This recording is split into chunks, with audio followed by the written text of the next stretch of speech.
Assalamualaikum warahmatullahi wabarakatuh. Selamat pagi, siang, sore, dan malam semuanya. Pada kesempatan kali ini, kami akan membahas sebuah proposal yang disusun oleh saya dan teman-teman saya.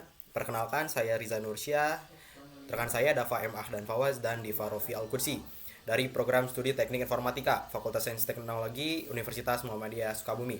Proposal ini bertujuan untuk meningkatkan layanan pedesaan di Kabupaten Sukabumi melalui pengembangan perangkat lunak yang inovatif. Untuk hal pertama yang akan saya bahas yaitu mengenai metodologi. Dalam konteks ini, kami telah memilih metode Agile sebagai pendekatan pengembangan perangkat lunak yang tepat. Metode Agile dipilih karena fleksibilitas dan adaptabilitasnya yang memungkinkan pengembangan terlibat secara langsung dengan pemangku kepentingan seperti pemerintah desa, komunitas setempat, dan pengguna akhir. Dengan fokus pada kerja tim dan iterasi cepat, metode ini akan memungkinkan penyesuaian berkelanjutan berdasarkan umpan balik pemangku kepentingan dan perubahan kebutuhan desa. Selanjutnya, di sini saya akan membahas tentang arsitektur perangkat lunak yang dirancang untuk meningkatkan layanan pedesaan di Kabupaten Sukabumi. Arsitektur perangkat lunak yang direkomendasikan akan terdiri dari 3 lapisan utama. Yang pertama, lapisan presentasi, yang kedua, lapisan logika bisnis, dan yang terakhir, lapisan penyimpanan data. Lapisan presentasi akan fokus pada antarmuka grafis atau interface yang kita sering sebut UI UX untuk badan usaha milik desa, sistem keuangan desa, dan sistem demografi desa.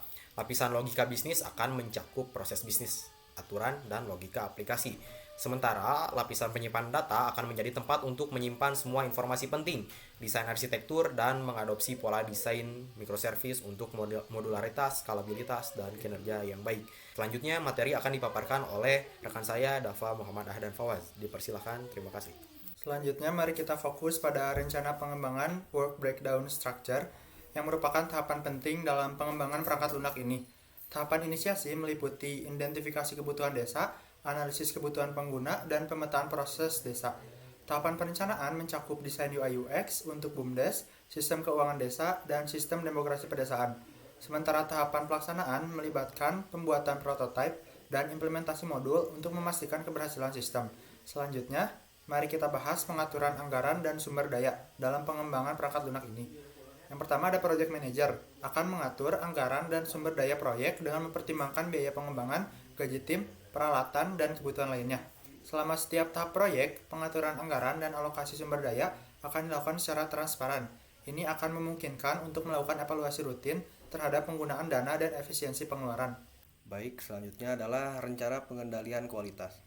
Langkah pertama yang sangat penting dalam pengembangan perangkat lunak adalah penetapan standar kualitas. Standar ini harus menggambarkan kualitas seperti fungsionalitas, keamanan, performa, dan kualitas lainnya yang dapat diuji secara objektif.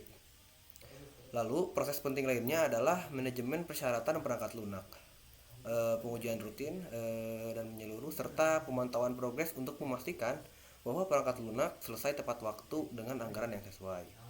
Lalu yang terakhir, mari kita bahas tentang penutupan proyek. Proyek dianggap selesai setelah implementasi penuh dan pelatihan selesai.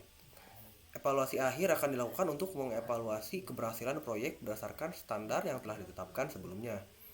Peninjauan proyek akan dilakukan secara berkala untuk memastikan bahwa jalur komunikasi dan kerjasama antara tim pengembang, pemangku kepentingan, dan manajemen proyek tetap berjalan dengan baik. Dan evaluasi akhir tidak hanya akan mengevaluasi apakah proyek telah memenuhi kriteria yang telah ditetapkan, akan tetapi juga akan memberikan arahan dan saran tentang cara mempertahankan, memperbaiki, dan meningkatkan sistem dalam jangka waktu yang panjang. Baik, sekian presentasi dari kami. Mohon maaf bila ada kesalahan. Wassalamualaikum warahmatullahi wabarakatuh.